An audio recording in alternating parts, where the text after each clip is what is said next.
thought we could have a chat about the power of nature art journaling, the power and the effect it can have on that space in your mind that sometimes needs to be decluttered. So I thought we could do that together and just spend a little bit of time being reflective.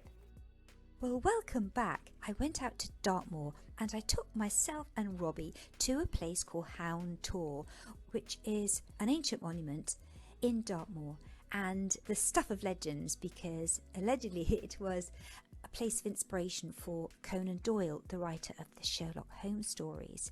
He was inspired by an old legend that claimed that a witch had turned a pack of hunting hounds into stone, and hence the term Hound Tor.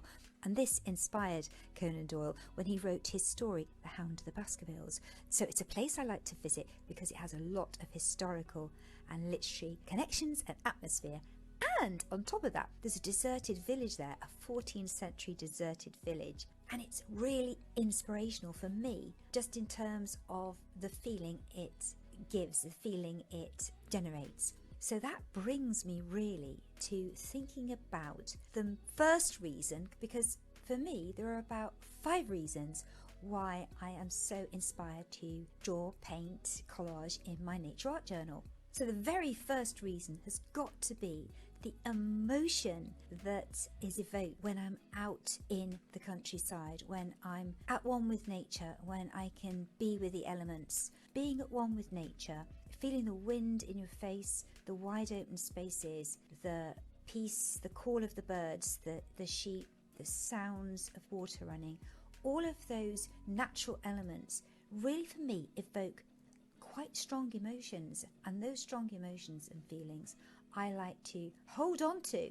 and bring back to put into a painting or a collage or sketching or something that can create a visual image. So the emotion attached to being out in the countryside, for example in the middle of Dartmoor on a very bright autumn morning, slightly chilly, slightly windy, with the sounds of the ponies and the sheep and the birds calling, and just emptiness, because it was empty. I went very early with Robbie, so there wasn't a soul around. It was wonderful, really early in the morning, just beautiful. And the power and emotion of that, well, that's what I'm trying to show here in this collage. So for me, the emotion, the wanting to harness that emotion and bring it back into some form of art is quite a strong driving force.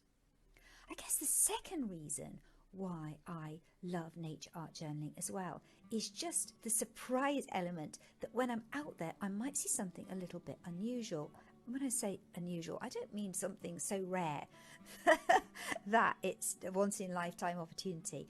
I'm talking about seeing that bird in the sky that you just don't recognise, that image, holding on to that image and bringing that back and recording it in some way. Or the little gatekeeper butterfly that I saw just in the summer there, sitting on a coastal plant, looking so beautiful, so delicate, sucking up the nectar. The excitement of seeing it there, and it stayed there while I took the photograph, took the video of it. Absolutely beautiful. So bringing those little surprises back into your art can be really wonderful. It's a record of what you've seen. It reminds you, so when you go back you think, yeah, of course, I saw a little gatekeeper butterfly on that plant. Yes, I remember that. The beautiful, beautiful wings with a little brown dot on each wing. Just stunning. So that's another really good reason to record, if you like, some of the sights and some of the things that you might see whilst you're out and about. Another reason why I love my nature art journal is that I know that what I put in here does not have to be perfect. So when you're painting on a canvas or something, you've spent a little bit of money on that canvas, and also you've invested some time and you've got your paints out and you set things up, try to set things up.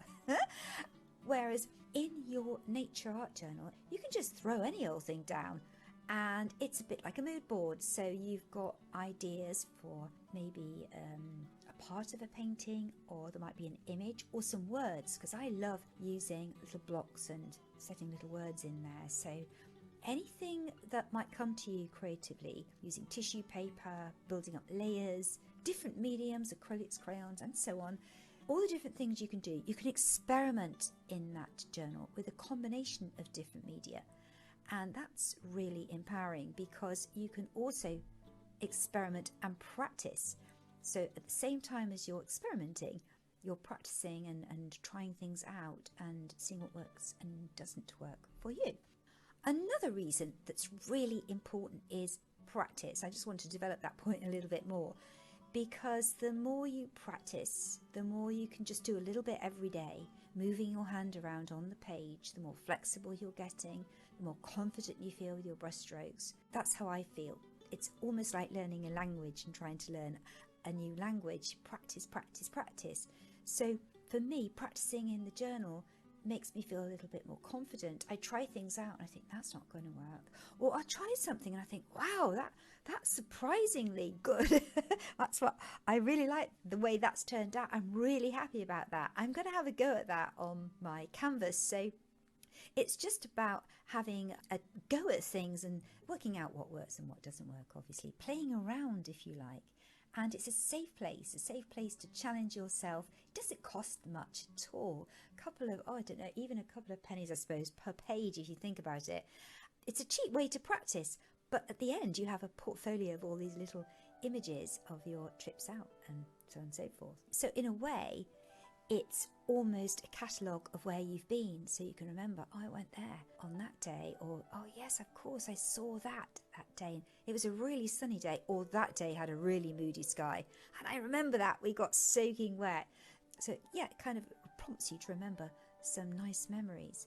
And that brings me to the final reason, really, and that is joy. Because for me, when I bring home those images and I get started in my journal, I then get in the zone, in a bubble, if you like. And that bubble is quite a protective little bubble, and I'm experiencing joy. So each of those little plates, if you like, in a journal is, for me, a representation of when I felt happy and joyful. So it's a joyous thing to be in the moment, that meditative state. And all those little worries that you might have, or that thing that's agitating you, or that problem you can't quite get to grips with, you can park outside of that bubble, outside of that little world of creativity, and you clear your head. And it's amazing for me how many times I've come out of a session of doing some journaling like that, and remembering the wonderful things that I've seen and that whole sensory experience, and then coming to a problem later on in the day with a much fresher approach to it, or a much more realistic approach to it than I might have had if I'd been stewing or worrying about it. And of course I do appreciate that that doesn't just happen with this process, this art process, and it can happen with music or writing, anything where you're completely absorbed. It's being in the moment, isn't it? And for me, that's the most powerful thing. It's a discipline.